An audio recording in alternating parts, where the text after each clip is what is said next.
ओम नमः सिद्धेभ्यः।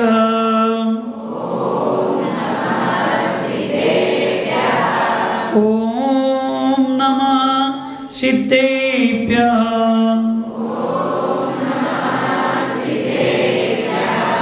ओम नमः सिद्धेभ्यः। ओंकारं बिंदु संयुक्तं नित्यं ध्यायन्ति योगिनः कामदं मोक्षदं चैव ओंकाराय नमो नमः। अविरल शब्दकर्णौ प्रक्षालित सकल भूतल कलंका मुनिभिरूपासित तीर्था सरस्वती हर्तो नो दुरितम् अज्ञानतिमिरां ध्यानां ज्ञानाञ्जनशलाकया चक्षुरुन्मीलितं येन तस्मै श्री गुरुवे नमः। श्री परम गुरुभ्यो नमः। परंपराचार्य गुरुभ्यो नमः। सकल कलुष विध्वंसकं श्रेयसां परिवर्धकं धर्म संबंधकं भव्य जीव मनः प्रतिबोधकारकमिदं शास्त्रं श्री मूलाचार प्रदीपनां देयम् अस्य मूलग्रंथकर्तार श्री सर्वज्ञ देवा सदुत्रग्रंथकर्तार श्री गंधर्देवा प्रतिगंधर्देवा तेषां वचोसारमासाद्य सकल कीर्ति आचार्येण विरचितम् इदं शास्त्रं श्रोतार सावधानतया शृण्वन्तु। मंगलं भगवान् वीरो मंगलं गौतमोगनि मंगलं कुन्दकुन्दाद्यो जैनधर्मोऽस्तु मंगलम्। सर्वमङ्गलमाङ्गल्यं सर्वकल्याणकारकं प्रदानं सर्वधर्माणां जैनं जयतु शासनं। वन्दे विद्यासागरं वन्दे सन्मति श्रीमन्तं मुक्तिवर्तारं वृषभं वृषनायकं धर्मतीर्थकरं ज्येष्ठं वन्दे नन्तगुणार्णवम्। ज्ञानाचार फलं प्राप्तान् अर्हत् सिद्ध त्रियोगिनः नत्वा वक्षेष्ठदा ज्ञानाचारं विश्वाग्रदीपकं। दोन्ही हात वर करून जय करा द्यायचा। जय लोक पंच परमेष्ठी भगवान की, अहिंसामय विश्व धर्म की, सिद्धांत शास्त्र की, परम पूज्य आचार्य श्री सकल कीर्ति महामुनिराज की, चारित्र चक्रवर्ती प्रथमाचार्य शांति सागर जी महाराज की, संत शिरोमणि आचार्य गुरुवर विद्यासागर जी महाराज की, शांत मूर्ति वासल रत्नाकर आचार्य गुरुवर सन्मति सागर जी महाराज की, 3 कम 9 करोड़ महामुनिराजों की आज के आनंद की। परम पूज्य आचार्य श्री चंद्रेंद्र सागर जी महाराज की। आचार्य भगवंत सकल कीर्ती महामुनिराज मूलाचार प्रदीप या महान ग्रंथामध्ये 6व्या अधिकारात चारित्राचाराचं पालन करत असताना 3 गुप्ती, मनोगुप्ती, वचनगुप्ती, कायगुप्ती याचं स्वरूप, त्याचं पालन केल्यानंतरचा लाभ, न पालन केल्यानंतरचा अलाभ किंवा नुकसान याचं वर्णन करत असताना पूर्व चर्चेमध्ये जो राजा असतो, राजा एखाद्या नगराचा, तो राजा आपल्या नगराचं किंवा आपल्या किल्ल्याचं कोट म्हणजे त्याचं बाउंड्री, त्याच्या पलीकडे असणारी खंदक आदी या सगळ्या गोष्टी ज्यांनी सुरक्षित केलेल्या आहेत, असा राजा कितीही बलवान शत्रू जरी आला तर त्या बलवान शत्रूच्या माध्यमातून तो कधी हरण होऊ शकत नाही, त्याला बंदी करून घेणं अशक्य असतं, कारण त्याची स्वतःची सुरक्षा एवढी मजबूत असते। तसं जे महामुनिराज मनोगुप्ती, वचनगुप्ती आणि कायगुप्ती ह्या तिन्हीचं पालन करतात, त्या महामुनिराजांना कर्मरूपी शत्रूंच्या पासून कधीही नुकसान होतं नाही, असं पूर्वचर्चेमध्ये सकाळी स्वाध्यायात चर्चा झालेली होती. जे मुनी महाराज 3 गुप्तींचं पालन करतात ते नवीन येणाऱ्या कर्मांच्या पासून रोखलं जातं आणि पूर्वी केलेल्या अशुभ कर्मांचा जो संचय आहे त्याची तिथं निर्जरा होते. मग नवीन न येणारं कर्म थांबवणे याला संवर म्हणतात आणि जे पूर्वी केलेलं कर्म आहे त्याला काढणे याला निर्जरा म्हणतात. आणि संवरपूर्वक निर्जरा जेव्हा होते तेव्हाच मोक्षाची प्राप्ती होते. हा पंचम काल आहे. कितीही साधू तपस्वी असतील तर त्यांची परिपूर्ण संवरपूर्वक निर्जरा होत नाही. ज्या ज्या गुणस्थानामध्ये आहेत त्या गुणस्थानाच्या पूर्व गुणस्थानातील सर्व कर्मांचा अनाश्रव असतो. म्हणजे जे 4थ्या गुणस्थानामध्ये श्रावक श्राविका आहेत त्यांना 1ल्या 2ऱ्या 3ऱ्या गुणस्थानातील कर्माचा जो आश्रव होतो तो थांबलेला असतो, त्याला अनाश्रव म्हणतात. 5व्या गुणस्थानात असलेल्या श्रावक श्राविकांचं 4थ्या गुणस्थानापर्यंतचे जेवढे कर्माचे आश्रव असतात ते थांबलेले असतात आणि 6व्या गुणस्थानात असणाऱ्यांना खालच्या गुणस्थानातील कर्माचे आश्रव थांबलेले असतात. एवढीच संवर असतं. परंतु संपूर्ण कर्माचा संवर करणं हे पंचम कालामध्ये शक्य नाही. मग आश्रव तर होणारच आहे तर तो पुण्याश्रव झाला पाहिजे. आणि पुण्याश्रव सुद्धा 2 प्रकारचा आहे. एक पुण्याश्रव जो आहे तो संसार परिभ्रमणाला सांसारिक सुख देणारं, पंचेंद्रिय सुख द्यायला निमित्त असणारं पुण्याश्रव आहे. ते मिथ्यादृष्टी जीवसुद्धा करू शकतो आणि त्याच्या ताकदीवरच मिथ्यादृष्टी मुनी महाराज 9 ग्रवेपर्यंत जाऊ शकतात त्या पुण्याच्या ताकदीवर. आणि एक पुण्य असतं ते सातिशय पुण्य असतं. कुठलं पुण्य?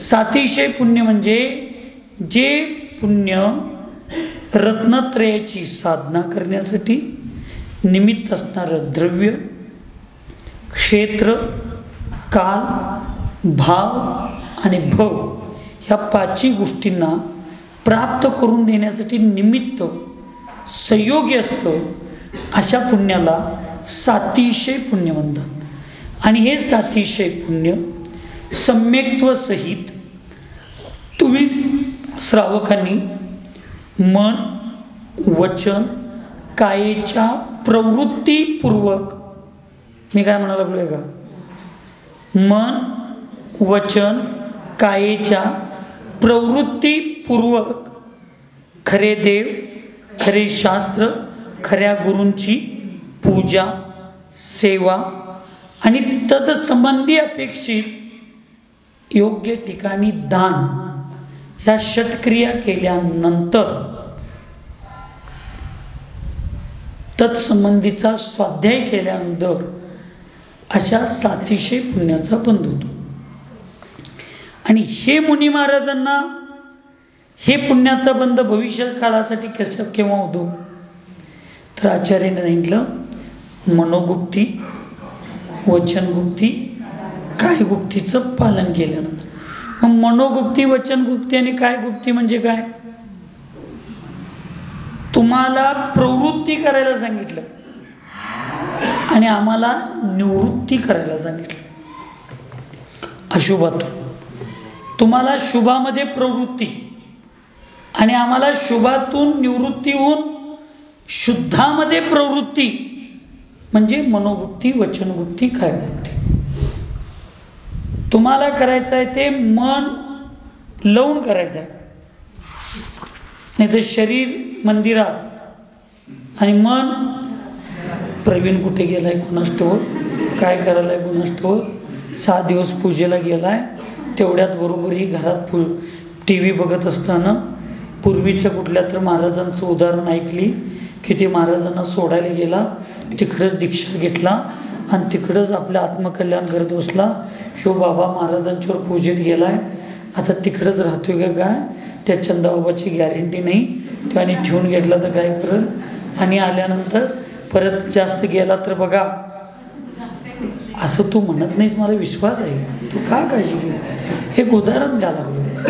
दुसऱ्याचं घेतलं असतो तर नाव राग आलं तर, तुला राग येत नाही म्हणून मी तुझं नाव घेतलं, आलं लक्षात. तर असं जर आपलं असेल, नाही, भगवंतांची पूजा भक्ती स्तुती करत असताना मन वचन काय पूर्वक केलं पाहिजे. आज एवढी विचित्र अवस्था चालू आहे ना, म्हणजे प्रत्येकाने आपापल्या विचार मांडायला चालू केले. त्याच्यात एक विचार मांडणारा ग्रुप असा झाला की भगवंतांची पूजा अत्यंत शांत करायला पाहिजे. त्या शांतीचा अर्थ असा काढला की ती पूजा करायला लागल्यात काय ध्यानाला बसल्या ती कळायलाच तयार नाही. आचार्य श्री आपल्या प्रवचनात सांगितले होते, वीतरागी की पूजा वीतरागी बनकर मत करो. आणि म्हणून जेवढं उच्च द्रव्य असेल, जेवढे उच्च भाव असतील, जेवढं उच्च विचार असतील, उच्चारणपूर्वक याचा अर्थ ह्या बस्तीतली पूजा त्या बस्तीत ऐकू जायचं भांडल्यासारखं करायचं नाही. उच्चारणचा अर्थ आनंदात, हिय विधी ठाडो होय, असा आनंदात ऐकताना दुसऱ्यांना देव तिथं आहे का तुमच्यात आहे बघताना कळायला पाहिजे, शंका आली पाहिजे, एवढं तुमच्या चेहऱ्यावरचा आनंद दिसला पाहिजे. नाहीतर तिकडं कोणतर काय तर करायला लागले, तिकडं बघत बघत डोळं वटरत वटरत मोठं करत ही विधी ठावडं होय की रदंबडे जो पाठ असं जर करत बसला तर मग काय होईल सांगा, काय उपयोग होईल का त्याचा. मग ते तुम्हाला संसार परिभ्रमणाला निमित्त असणारं पुण्य मिळेल, कारण तुम्ही देवाची भक्ती करला. पण भगवान होण्यासाठीचे निमित्त असणारं पुण्य आहे, ते पुण्य मिळणार. कुणाला काय करायचं करू दे, तुम्ही कशासाठी आलाय. महाराजजी मगाशी कथा सांगताना सांगितली, एका राजानं बाण मारला, बाकीच्यांनी नुसतं टाळी वाजवलं तर त्यांना सुद्धा मृत्यूची वेळ आली, परिस्थिती आली. तुम्ही ज्या वेळेला अनुमोदनात येता ना त्यावेळेला तुम्हाला पाप लागणार, आणि ज्यावेळी तुम्ही हित अनुमोदनात येता त्यावेळी तुम्हाला पुण्य लागणार. त्यामुळे कोण काय करायला आणि तुम्ही तिथं बसलाय म्हणून तुम्हाला पाप लागतंय हे तुमच्या डोक्यातनं काढून टाका. मग माझा महाराजांचा चौका होता, काल माळवं आणायला गेलता तुम्ही, मग त्या माळव विकणाऱ्याकडं कांदा लसणाची बुट्टी होती का नव्हती, ऐकू येत नाही मला, बटाटूची बुट्टी होती की नाही, मग तिच्याकडं तुम्ही आता दोडक्याची भाजी आणला, दोडका आणला दोडका, मग तुम्हाला पण पाप लागणार. आणि तुम्ही ती दोडक्याची भाजी मला करून घातला आणि मी ती खाल्लो, मग मला पण पाप लागायला पाहिजे. हाय, आता तुम्ही त्या बाजारात गेला, तिथं कोण दुसरं अभक्ष्य काही विकायला ठेवलं नसेल, मग तुम्ही जाणार आहे म्हणून त्या लोकांनी ती विकायला ठेवायचं नाही.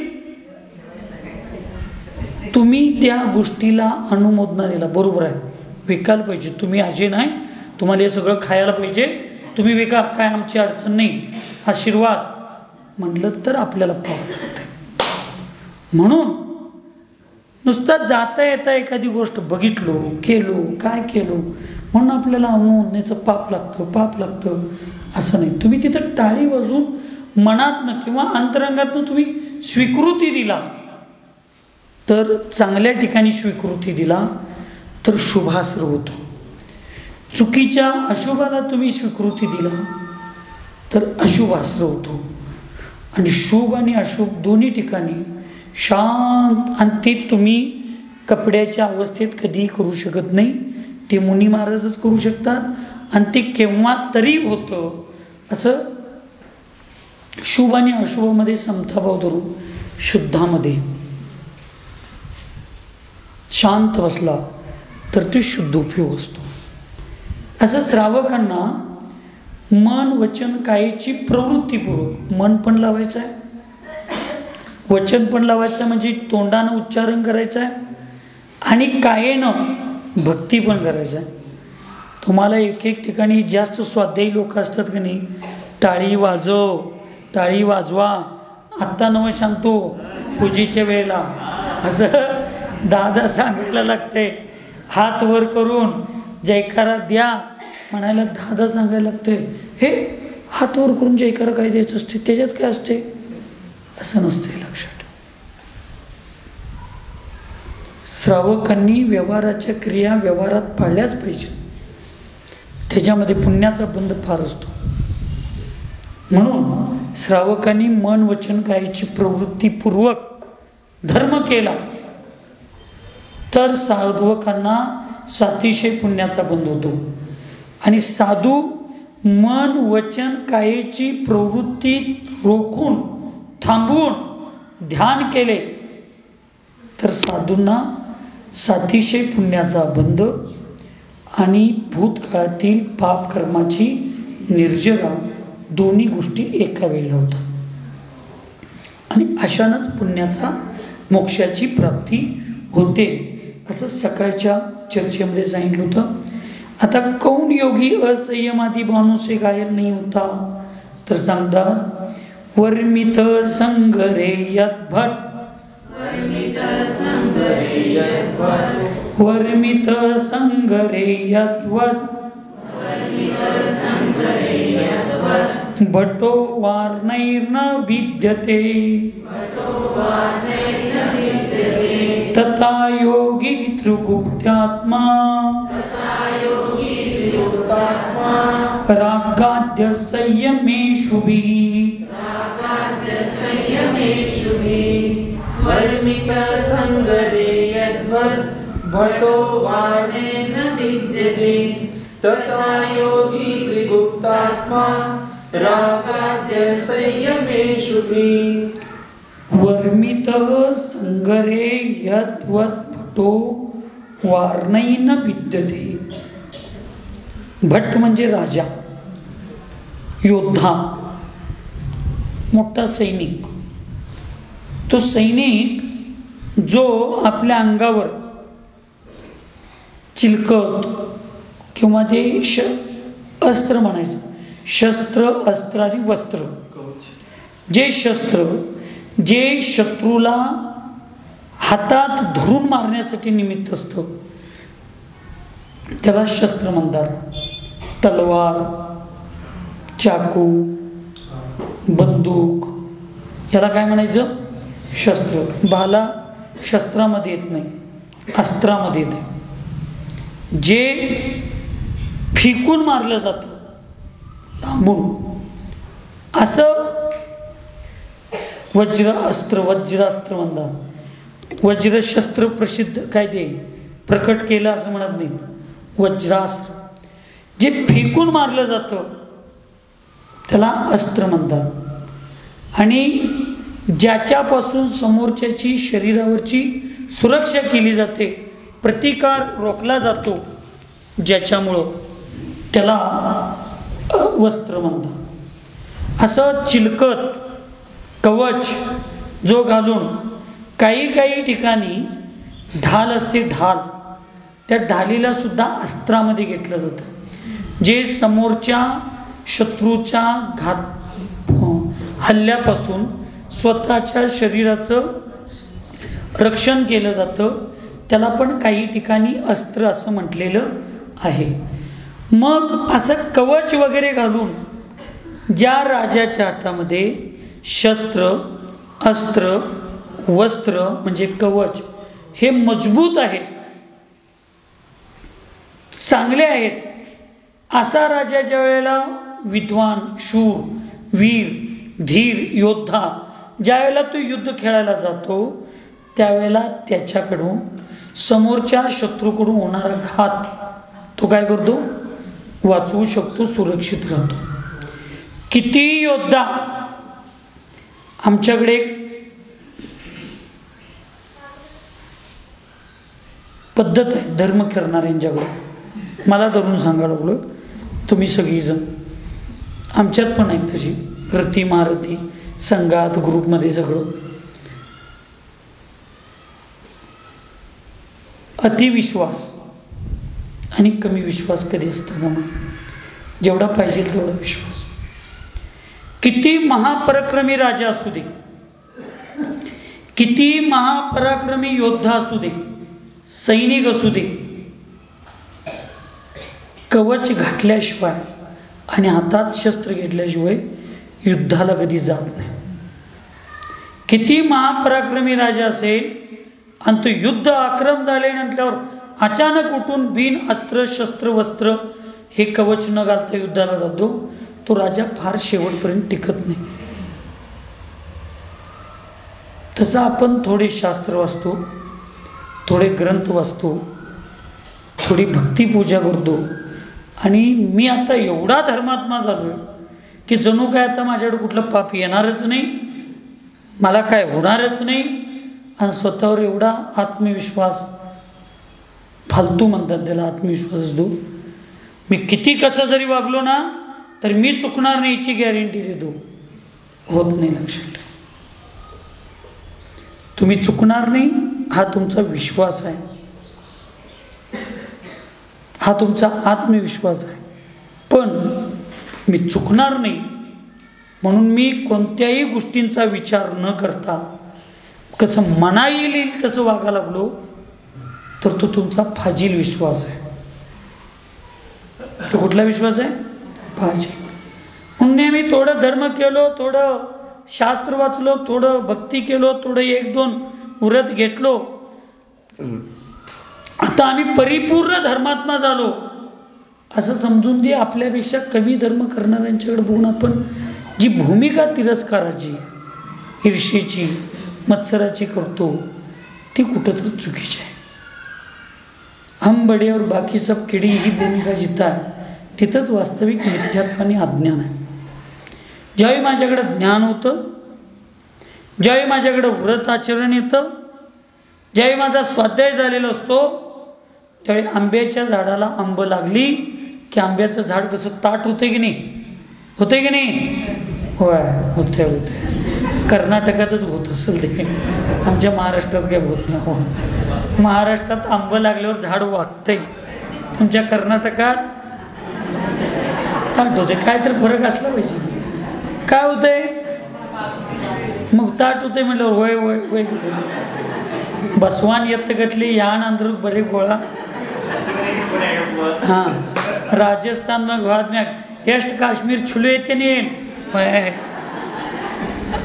बसवान येत की बरे गोण आडग्याच का कलशील दिरती. असं नुसतं तुम्ही वय श्रद्धाच तुमची गुरूंच्यावर एवढी आहे.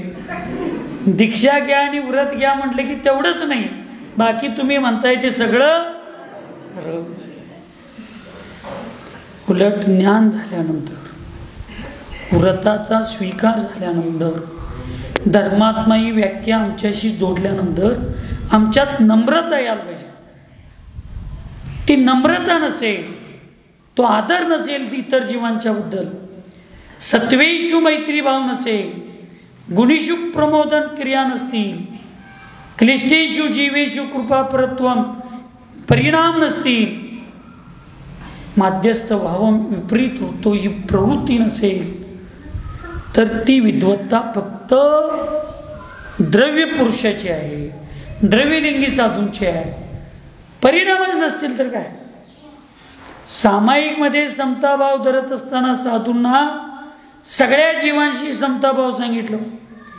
आम्ही आज इथं प्रवचनात आणि चॅनल आणि सोशल मीडियाच्या माध्यमातून खुले आम्ही एकमेक साधूंची निंदा करत बसलोय, तिरस्कार करत बसलोय, एकमेकांच्या चुका काढत बसलोय.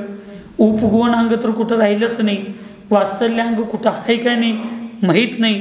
प्रभावना नुसता रथ आणि ह्याच्यातच आम्ही घोड्यातच प्रभावना करत बसलो, बाकीच काय नाही आहेत. आणि म्हणायचं आम्ही सम्यक दृष्टी.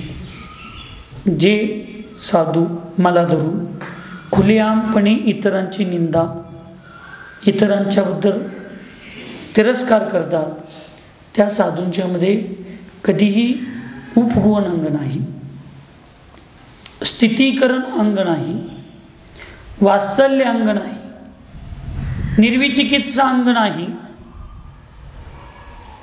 तो समोरचा व्यक्ती कर्माच्या उदयात असं वागा लागलाय, हा कर्म सिद्धांत आहे, त्याच्यावर निशंकित श्रद्धा नाही.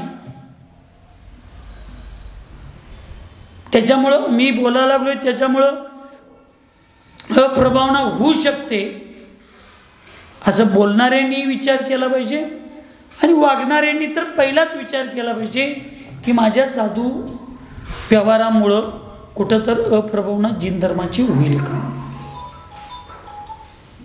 म्हणून हा अति फाजील आत्मविश्वास असतो साधूंचा आणि श्रावकांचा की मी एवढी साधना करतोय, मला एवढं ज्ञान झालंय, मी एवढं स्वाध्याय केलोय, म्हणजे आता मी चुकणारच नाही, माझं काही चुकतच नाही. मग माझं काही चुकतच नाही तर प्रतिक्रमण करण्याची गरज काय. माझं काही चुकतच नाही तर मला प्रायश्चित्त घेण्याची गरज काय.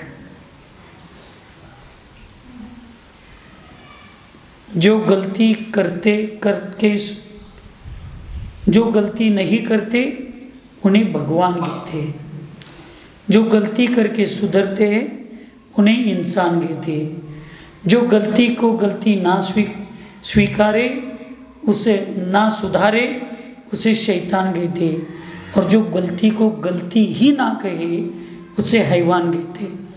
मग आम्ही चूकच करत नाही तर मग आम्ही भगवानच झालोय, मग आम्ही इथे फिरायचं काय काम आहे. पंचम कालात असं होऊ शकत नाही. म्हणून फाजील आत्मविश्वास, जिनेंद्र भगवंतांनी सांगितलेल्या जिनवाणीचा आधार घेऊन आत्मविश्वास वाढला पाहिजे, पण फाजील विश्वास वाढला नसला पाहिजे. तसे योद्धा जो असतो खरा योद्धा, तो कितीही त्याच्या मनगटीतल्या ताकदीवर आणि त्याच्याकडे असणाऱ्या कलेवर कितीही विश्वास असला तर तो कवच शस्त्र अस्त्र घेतल्याशिवाय तो युद्ध करायला रणांगणावर जात नाही.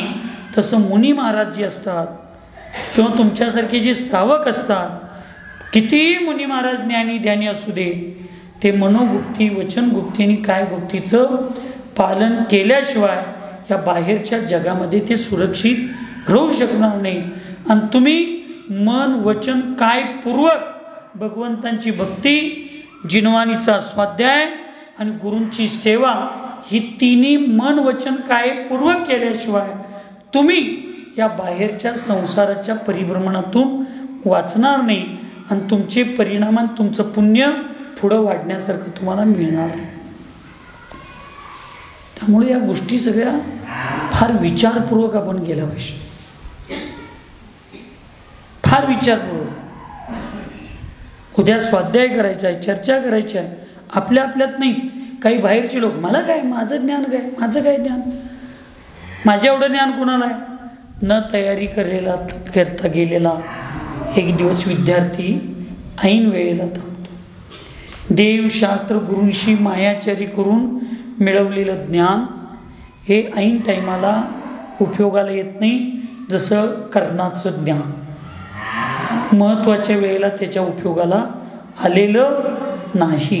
हे सगळं आपण सगळ्यांनी लक्षात ठेवलं पाहिजे. हे महाभारत नुसता बघायचं नसतंय, आपल्या घरात होऊ नये याची जबाबदारी घ्यायची असते. कागवाडातली मुली फार हुशार शान्या आहेत का नाही, सुगंधा खरंच आहेत ना. असं कागवाडातल्या काही मुली लग्नाच्या वयाच्या झाल्या, लग्नाच्या, आणि फार चांगल्या मुली आहेत म्हणून श्रुती नाही वाढतं, स्वस्ती तेवढीच आहे ना, का स्वस्ती आहे श्रुती नाही. हां, दोघी पण आहेत ना, मागं पुढं आहेत, भांडलायचं काय नाही ना. असं लई श्रुती हुशार आहे असं शीतलसागर महाराज प्रवचनात सगळीकडं सांगत होतं. बरोबर श्रुतीचा बायोडाटा एक दिवस व्हॉट्सअपवर पडला. मग आमची काय महाराष्ट्रातली आम्ही भोळी साधी माणसं, हां, हे कर्नाटकात बाबा कागवाड गाव आहे आणि श्रुती सारखी मुलगी फार धार्मिक चांगले असं महाराजांच्या तोंडातनं ऐकलोय आणि तिचा आता बायोडाटा आलाय, चला म्हटले जाऊया बघायला. मग बघायला कुठं आले? कागवाडला. मग सगळं प्रश्न सगळ्यांनी वेगवेगळे प्रश्न विचारले. सगळं आमच्यात काकासाहेब सारखा एक हुशार माणूस त्या पोरग्याबरोबर आलता, धार्मिक, शाना, चांगला, शांत, संयमी असा काकासाहेब सारखा माणूस त्यांच्याबरोबर आला. आणि मग हे सगळ्यांनी तुला म्हणजे बाकीचं सगळं शिक्षण विचारलं, हे ते सगळं विचारलं. ते काकासाहेबनं प्रश्न काय विचारला, तुला काय स्वाध्याय विद्याय करायची आवड आहे का? तर ती म्हणली आहे. मग काय काय आहे? ती म्हणली सगळं वाचलोय. मग तू काय काय करतीस? काय नाही, मी सगळं काय करतो म्हणली. विचारत म्हटला रामायण ते सगळं वाचलोय की म्हणली. बरं, महाभारत तुमच्या घरात आल्यावर चालू करणार आहे वाचायला.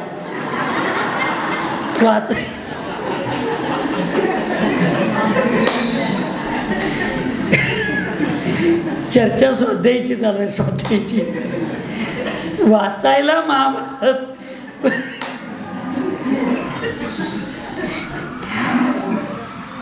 आपण नुसतं वाचून चालणार नाही. आपण महाभारतात बघितलो, नको त्या वेळेला बोललेलेच द्रौपदीचे परिणाम सगळ्यांना भोगायला लागले. भावनिक होऊन केलेल्या भीष्माची प्रतिज्ञा पुढं हस्तिनापूरला या चुकीच्या ठिकाणी आणून ठेवायची वेळ आली. म्हणून मनोरंजनासाठी बघायचं नसतं. ह्या सगळ्या ज्या स्वाध्यायाच्या गोष्टी आहेत, पण मी तुम्हाला सांगतो म्हणजे मी चुकतोय, पण किमान आपण टी व्हीवर काही बघतो, सिरियल बघतो, पिक्चर बघतो किंवा काय, ते बघितल्यानंतर त्याच्यातनं काहीतरी आम्ही शिकलं पाहिजे. म्हणून मन, वचन, कायाची प्रवृत्ती आमच्याकडे एवढी असली पाहिजे, आम्ही ते स्वीकारायला पाहिजे. नाही तर स्वाध्याय झाल्यावर नम्रता यायचं, तिथं जर आमच्यात अहंकार येत असेल. ज्ञान झाल्यानंतर आम्हाला सगळ्यांना आदर द्यायला पाहिजे, तिथं आमच्यात अहंकार येत असेल तर ते ज्ञान कसलं. उलट धर्म आल्यानंतर धर्मात्मा, धर्म ज्यांच्या आत्म्यामध्ये आहे त्याला धर्मात्मा म्हणतात. आणि खरं धर्म काय आहे? उत्तम, क्षमा, मार्दव, आर्जव, शौच, सत्य, संयम, तप, त्याग, अकिंचन्यानी, हे खरं धर्म आहे. हे तुम्ही करायला लागले हे धर्म नाही, हे कर्तव्य आहे. आणि ह्या धर्माची कवच कुंडले, ह्या धर्माची कवच कुंडले ज्या साधूंच्या अंगावर आहेत, ह्या धर्माचा आधार यथाशक्तीप्रमाणे श्रावकांनी ज्यांनी ज्यांनी आलंबन घेतलेला आहे तो साधू आणि त्या श्रावकाला कुठल्याही असंयमाच्या ज्या क्रिया आहेत त्या क्रियेच्या माध्यमातून तो दुःखी, तो कष्टी, तो जखमी होणार नाही असं आचार्याने सांगितलं. म्हणून आपण स्त्रियांनी बोलताना विचार करून बोललं पाहिजे. तुम्ही किती बोलताय ह्याला कोणीही शानं म्हणत नाही. तुम्ही कुठं आणि किती बोलता याला फार शानं म्हणतात. याला काय म्हणतात? विद्वत्तेचं लक्षण असतं. म्हणून या असंयमाचा आधार न घेता तुम्ही आणि आम्ही व्यवहाराची प्रवृत्ती करताना मन, वचन काय पूर्वक करायला पाहिजे. आणि व्यवहाराच्या प्रवृत्तीमध्ये महाराजांनी एक त्या सैनिकांचं आणि सैन्यांच्या राजाचं उदाहरण दिलं, भावविंशीचं. पण भावभक्तीचं फल काय? धन्यकुमार बालक. तो हार देत होता काय? तो हार देत होता नाही, त्याची आई आहार देत होती. ते पण कुद्रूचा भाताचा आहार देत होती. आणि धन्यकुमार लहान होता म्हणून तो आत गेला नाही. त्याला बाहेर आईनं ठेवली होती, पण त्या मुनी महाराजांचा आहार बघून त्याला एवढा आनंद झाला, एवढी टाळी वाजवत तो त्या आहाराची अनुमोदना दिला. आईनं लहानपणी सांगितलेली होती, त्याला सांगत होती, आपण जैन आहे, आपले महाराज असे असतात, हे एकदाच जेवतात, हे आपल्यातल्या अजून म्हाताऱ्यांना माहीत नाही. पण धन्यकुमाराच्या आईनं त्या बालकाला शिकवली होती. उभा राहून आहार करतात, ते मुद्रा घेऊन आहारला जातात, हे सगळं सांगितली होती. आणि त्यामुळं ती पाणी आणायला गेल्यानंतर सुद्धा त्याच्या लक्षात आलं की असं महाराज हात धरल्यात म्हणजे कुठं चालल्यात? आहारला चालल्यात. कुठं चालल्यात? हां, आमच्यातला कागवाडचा एकटा असता तर ताकद दाखवा लागल्यात मला. ही काय ताकद दाखवायची मुद्रा आहे? ही कुठली मुद्रा आहे? मी एका गावात पूजा करत होतो. पूजा ही भक्ती विधान, आणि विधान करत असताना ते मी सगळ्या क्रिया करून दाखवतो की असं असं असं ते शांती मंत्र रक्षा मंत्राचं करताना एखाद्या पोरग्याच्या त्या बापाला ते जिममध्ये जायची लई सवय होती, आणि त्यानं घरात ते बॉडी बिल्डर आणि ते ब्रुसलीचं ते असं घरात पोस्टर लावला होता. आणि ते पण इथनं वर उघडीच असते किती बॉडी बिल्डर आणि ती सगळी, आणि ते पण असं असं ते पोज दिलेले सगळे फोटो असतात. आणि ते मी विधान करत असताना ते मी असं टाकलेलं ते सगळं ते बघितला. आणि तो घरात जाऊन वडिलांना सांगितला, पप्पा पप्पा काय आपल्या पूजेत ते ब्रुसली महाराज आलेत, ब्रुसली महाराज. त्याला म्हणले, अरे असं कसं काय बोलायला लागलाय? नाही, ते हात मी तसा बघा ते ब्रुसलीसारखं केलं. मुलं अनुग्रही असतात, म्हणजे ती स्वीकारणारी असतात. आम्ही त्यांना शिकवलं पाहिजे ही मुद्रा काय आहे, हे काय आहे. आणि बघा त्या बालकाचं, तो नुसतंही बघितल्यावर त्याच्या लक्षात आलं, लहान होता तो, त्याच्या लक्षात आलं महाराज आहारला चालले. आणि आईनं सांगितली होती, आपल्या गावात महाराज आले तर आहार द्यायला पाहिजे, आणि तुमच्या गावातली लोक महाराज आले की आहार द्यायला लागते म्हणून घर सोडून जाते. श्वेताचा पप्पा आणि घरात होता मेहरबानकी, आणि मी पण जरा फसलोच. मला वाटले महावीर भगवानचा चौका आहे म्हणून मी पण आपलं गेलो तिकडं. काल जर ह्योच बाबा पाणी घेऊन आलाय म्हणून बाबा माझी खोली लुटून काढला, माझी खोली पुसून काढला. काल जर महाराजांची एवढी सेवा करायला लागलाय, दुकान मोबाईलचं बंद करून सगळं करायला लागलं आहे. प्रत्येकजण सांगतात येईल त्या महाराजांचं प्रत्येक धार्मिक कार्य ते असतोय. मी म्हटलं किती दिवस दमवायचं, उद्याच्या काय आहाराची गॅरंटी नाही, एवढं बाबा सगळं करायला लागलाय. म्हणून मी म्हटलं आपलं भगवान महावीरांच्यात जाऊया. भगवान महावीर चंदनबालाच्या घरात आलं, आपण भगवान महावीरांच्या घरात आहारला जाऊया. असं आहे काय? ते श्वेताच्या बाबाचं पण नाव महावीरच आहे वे. अरे अरे ह्या काळातला महावीर दिवशी महाराज घरात आल्यावर पण बाहेर थांबतोय म्हणल्यावर. पण मी पण तुमचा सगळ्यांचा बाप आहे. मी म्हणलं ते आत आल्याशिवाय आहार चालूच करणार नाही. मग आला की बाबा, लगेच आला. महाराजची जायचं म्हणल्यावर सर्दी पडून गेलीच, लगेच झालं. आपल्या गावामध्ये महाराज आल्यानंतर आपण आहारला थांबायचं असतं, आपण आहार लावायचं असतं. हे जे आपल्या घरात शिकवतात त्या महिला धर्मात नाहीत, लक्षात ठेवा. ती धार्मिक महिला स्वार्थापुरतं नुसतं स्वतःचं शास्त्र वाचले आणि शेंगदाणे घेऊन दुसऱ्याच्या घरात जाऊन दिली तर लई शानी नसते ती. आपल्या घरात महाराजांनी आल्यानंतर आपल्या घरात चौका लावायचं असतंय, महाराज आल्यानंतर आहार द्यायचं असतंय, सहकुटुंब सहपरिवार जायचं असतंय, आपण आहार द्यायचं असतंय. हे शिकवायला पाहिजे. आपण आपल्या मुलांना शिकवलं पाहिजे, आपल्या पुरुषांना शिकवलं पाहिजे, तर ते खरं धर्मात्मा झालं. आणि ती धन्यकुमारची आई त्या मुलाला शिकवली होती.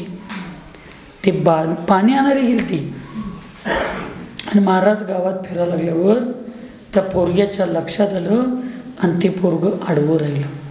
नाही, थांबा, आमची आई पाणी आणायला गेलेल्या, जरा थांबा, आमची आई इत्या, तुम्ही आहार केल्याशिवाय जायचं नाही.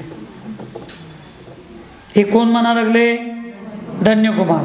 आमचे कागवाडचे धन्यकुमार. कुठल्या घरात चौक आहे? कुठल्या घरात चौक आहे? कुठल्या घरात चौक?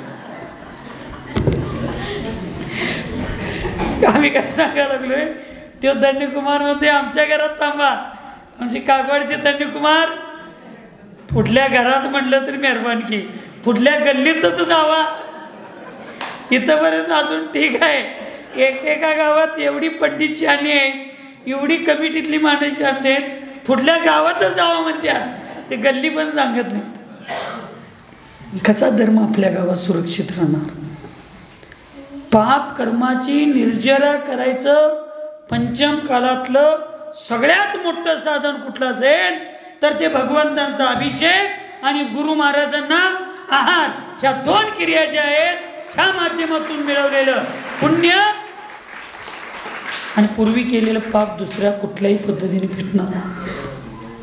भगवंतांची पूजा राजू काका तुम्ही रोज करशील. तुमच्या इथं कागवाडात बसलेल्या काही जणांचा नियम असेल, भगवंतांची पूजा केल्याशिवाय आम्ही जेवणार नाही. पण भारतातला एक माणूस ओळखून दाखवा, एक रोज महाराजांना आहार दिल्याशिवाय आम्ही जेवणार नाही असं एक तर माणूस गावेल. संघातला सुद्धा गावणार नाही. कुठला? संघातला सुद्धा माणूस गावणार नाही. का? महिलांना काही वेळेला 3-4 दिवसाची अडचण असते म्हणून त्यांनी रोज आहार देऊ शकणार नाही. पुरुषांना काही वेळेला इकडं तिकडं, संघातल्या ब्रह्मचारी सुद्धा हा नियम घेऊ शकत नाहीत. म्हणजे पंचम कालात मी तुलना करत नाही, अपेक्षेनं सांगायला लागलोय की भगवंतांचा अभिषेक पण रोज करणं शक्य आहे, पण मुनी महाराजांना रोज आहार देणं शक्य नाही. त्या अपेक्षेनं कधी कधी तर मुनी महाराज आपल्या गावात येतात, नगरात येतात, तर आपल्याला किती त्याच्यामध्ये म्हणजे किती आपण जागं झालं पाहिजे. मग लगेच तुम्ही म्हणायचं महाराज त्याला तुम्हीच थांबा. नवरं करताना आणला तुम्ही, पोरांना जन्म देताना दिला तुम्ही, आता तुमच्या पोरांना सवळं नेसा, तुमच्या नवऱ्यांना सवळं नेसवायला मी कशाला पाहिजे? पोटाला घालणार नाही, घरातनं बाहेर जा म्हणायचं, आपाप निश्चित कुठे जातात. नाहीतर जातो माहेरला म्हणायचं. कोण जा म्हणत नाही. तरण्यांना कोणी एक मिळणं, आता म्हाताऱ्यानं कोण देते यांना दुसरं? कुठलं आणत्यात हेनी? पर्याय नाही. दुसरं घर बांधू शकतील, दुसरं गाव आणू शकतील, पण आता दुसरी बायको मिळायची कठीण आहे. त्यामुळे सगळ्यात मोठी तुमच्याकडे ब्रह्मास्त्र आहे. सोनं चांदी आणायला जसं वापरताय तसं. सांगण्याचा उद्देश एवढाच आहे. तो धन्यकुमार नुसता भाव केला. महाराज थांबले, महाराज थांबले. आणि महाराजजी ज्या वेळेला आत गेले, आई आली, आत पडगावून करून गेले. धन्यकुमार सवळं नेसला नव्हता. ही आमची कोण? निर्वेगा. सकाळी निर्वेगा रोट रोट केली ती बिस्किट हाय. निर्वेगा म्हटल्यावर लगेच जागीच झाली ती. सकाळी अनेक घ्या की महाराज, अनेक घ्या. मला ते रोट काय पसंत पडलं नाही, खरं तिचा चेहरा बघितल्यानंतर मला रोट नको म्हणायचं धाडस सुद्धा झालं नाही. कारण तिच्या चेहऱ्यावरचा जो भाव होता ना, त्या भावनेची गोडी त्या बिस्किटमध्ये आपोआप एवढी गेलेली होती की ती बिस्किट मला खायची भावच झाले. लक्षात. लहान मुलांची भक्ती वेगळी असते. ते रस्त्यावर नुसता दरवाजात उभा राहून नुसता मुनी महाराज आहार घेताना टाळी वाजवत होता. त्यावेळेला त्या भक्ताची भक्ती आणि त्या मुनी महाराजांचं साधनेचं फळ तिथं पंचाश्चर्य वृष्टी झाली. तुमच्या घरावर जे झाड आहे घराच्या बाजूला, त्याचा पाला तर अंगणात पडतोय का? महाराज आल्यावर तुमच्या घरात का पडत नाही? आमची भक्ती तेवढी श्रेष्ठ नाही. आणि आज तेवढ्या महाराजांच्या मध्ये शुद्धी राहिलेली नाही. आणि म्हणून केवळ त्या भक्तीपोटी त्या धन्यकुमाराच्या भक्तीपोटी पूर्वभवातील कित्येक पाप कर्माचा संचय, निधत्त निकाचित कर्माचा जो संचय होता, त्या निधत्त कर्माच्या संचयामध्ये कुठं हात लावल तिथं सगळं विस्तो आणि अंगार होत होतं. प्रत्येक ठिकाणी अपयश येत होतं, दारिद्र्य निर्माण झालेलं होतं. पण तेवढ्या आहारदानाच्या फक्त भक्तीपोटी, अनुमोदनेपोटी त्या धन्यकुमाराचं तिथून पुढं जे करल ते सगळं चांगलंच व्हालं. पुढल्या भावात तर एवढा तो मोठा झाला, तो मोक्षाला सुद्धा गेला. चुकीच्या ठिकाणी अनुमोदना दिली तर ती भवाभवात पाप फेडावी लागते, आणि चांगल्या ठिकाणी अनुमोदना दिली तर ती प्रत्येक भवाभवात सुखाला आणि आनंदाला निमित्त ठरत असते. म्हणून त्या ठिकाणी श्रावकांनी धर्म करत असताना मन वचन काय पूर्वक केला पाहिजे, आणि साधूंनी ध्यान करत असताना, साधना करत असताना त्यांनी काय केलं पाहिजे, मन वचन कायाच्या गुप्तीपूर्वक म्हणजे त्यातील मन वचन कायेचा त्याग करून प्रवृत्तीपासून निवृत्ती होऊन केलं पाहिजे, तर तो त्याचा खरा योद्धा आहे असं म्हटलं जातं. म्हणून धन्यकुमार फार श्रेष्ठ होता, भावभक्ती फार श्रेष्ठ होती त्याची. म्हणून तुम्ही भावनेपूर्वक थोडं करा. लई तुम्हाला काय असं हे करायला पाहिजे असं नाही. काय सोन्याची ताटली, सोन्याची वाटी पाहिजे, बासुंदी पाहिजे, सकाळी कोणतर खवा घेऊन आलती तसलं खवा पाहिजे, बिस्किट पाहिजे, असं काही नाही. काय नाही, जे गरिबाच्या घरात भाजी भाकरी असेल ते सगळं चंद्रपूरसागरांना चालतंय, फक्त सांगायला लागतंय. सांगितलं नसलं तर तुमचं सोन्याचा घास सुद्धा मी घेत नाही, आणि जर सांगितलं तर तुमची भाजी भाकरी सुद्धा चंद्रपूरसागर महाराजांना गुलाबजामुन पुरी बासुंदीपेक्षा गोड लागते. लक्षात ठेवा, हे साधूचं लक्षण. म्हणून तुमच्या घरात काय आहे, तुमचं घर कसलं आहे, काही काळजी करू नका. जे आहे ते आहे, जो आहे सो आहे, नुसता म्हणायचं नाही, करायचं. एखाद्या गरीबाचं घरच तसं असेल, आयुष्यभर एखादा गरीब जैनाचा श्रावक त्याच्यात आयुष्य काढत असेल, तर आमच्यासारख्या साधूंनी एक तासभर जाऊन आहार करायला त्याला जर संकोच असेल, फक्त दोष लागता कामा नये. दोषयुक्त तिथं व्यवस्था कुठली असता कामा नये. कापडं पडदं किंवा जाण्याला तुमच्या घरापुढं जनावरं असू देत, त्याचा विकल्प नाही, पण जिथून महाराजजी जाणार आहेत तिथं मलमूत्राचं विसर्जन झालेलं असता कामा नये. असं दोष न लागणारी व्यवस्थित जागा असेल आणि तुमचं घर छोटं असेल तर त्या दिवशी महाराजजी विवेकानं नियम घेतात की घरच्याच लोकांच्याकडं आहार घ्यायचा. आणि तुम्ही घरात तुम्ही फक्त चौघं आहे ना, तर चौघजण तुम्ही आहार द्या, भाजी भाकरी द्या. तुमच्या घरात जास्त भांडी नाहीत ना, तर एक भाजी, एक वरण, एक भाकरी, भात साधं करा. तुम्ही खाताय ते करा. कंट्रोलच्या तांदळाचा भात करा. कोदरूचा भात खाऊन तर 85 उष्टी होत असेल, ते दान देऊन तर तुमच्या घरातला भात इंद्रायणीच्या तांदळाचा भात खाऊन महाराजांचं पोट भरू शकत नाही का? लक्षात. तुमच्या परिस्थितीकडे बघून तुम्ही धर्मातनं बाजूला जाऊ नका. तुमची जेवढी परिस्थिती आहे तेवढ्याच पद्धतीचा धर्म करा. एक ना एक दिवस तुमची परिस्थिती सुधारल्याशिवाय. भाव करा, श्रद्धा ठेवा, भक्ती करा. म्हणणार येऊन बाहेरची लोक,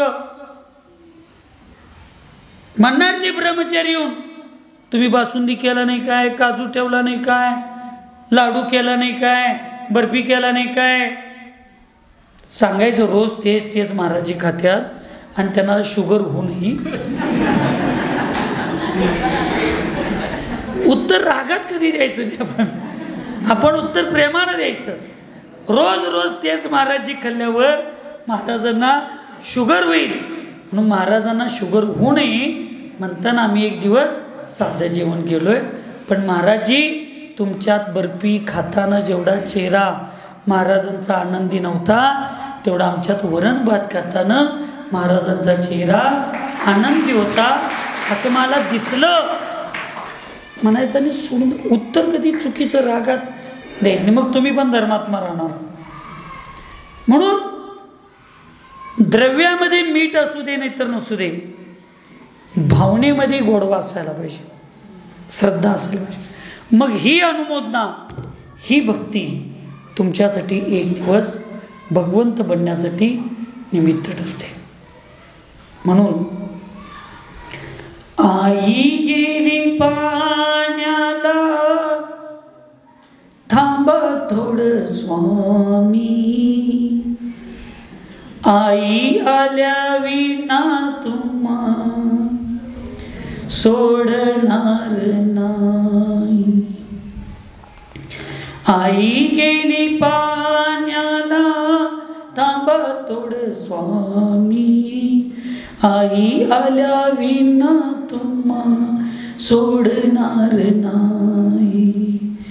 आहाराचा बेत केला धन्य कुमाराच्या घरी, आहाराचा बेत केला धन्य कुमाराच्या घरी.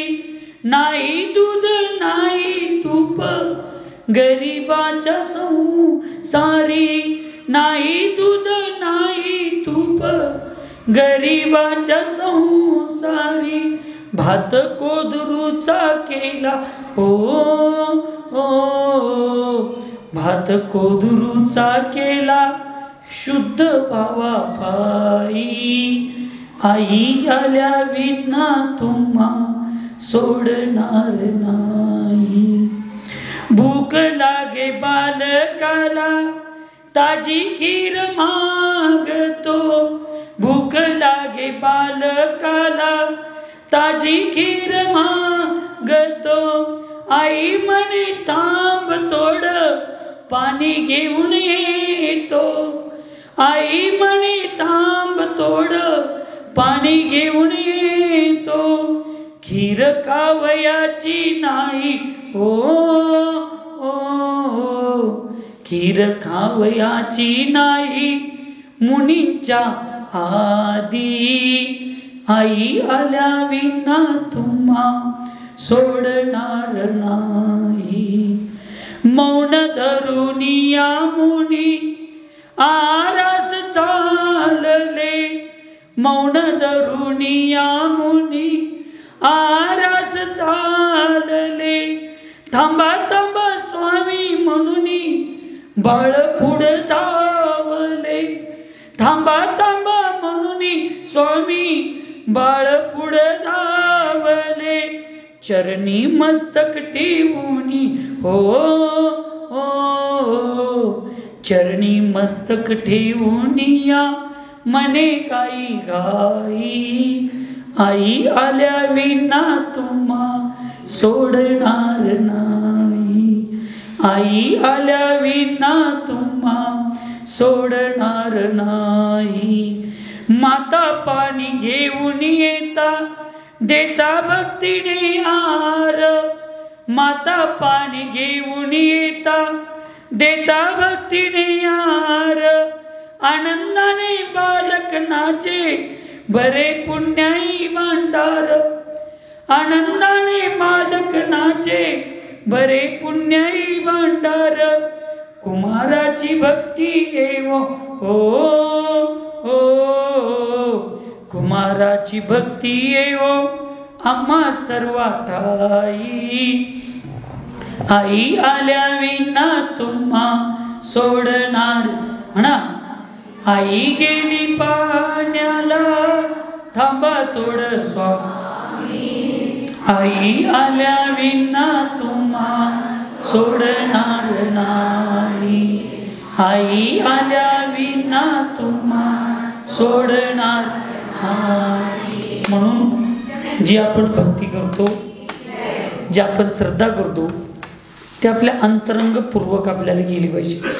म्हणून आजच्या स्वाध्यायातून आपण हे शिकलं पाहिजे की साधूंनी मन वचन कायेची निवृत्तीपूर्वक ध्यान केलं पाहिजे आणि तुम्ही मन वचन कायेच्या प्रवृत्तीपूर्वक भगवंतांची पूजा केली पाहिजे, स्वाध्याय केलं पाहिजे, सगळं केलं पाहिजे.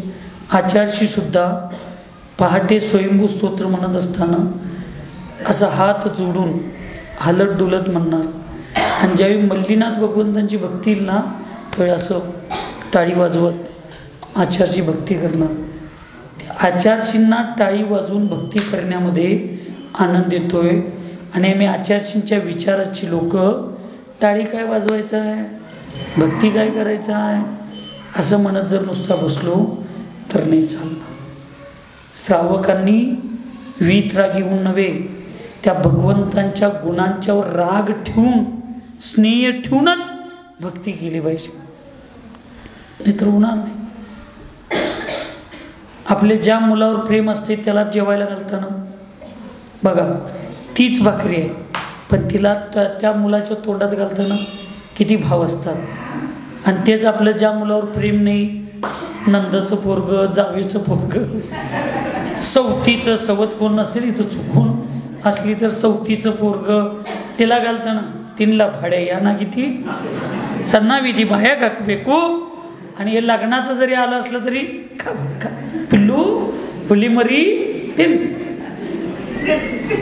मग आपल्या पोरग्याला तीच भाकरी घालताना किती भक्ती असते, म्हणजे किती भाव असतात. तसं आपल्या भगवंतांची भक्ती करताना भाव विभोर आनंदानं भक्तीपूर्वक केलं पाहिजे, तरच आपल्याला त्या ठिकाणी भाव लागतं.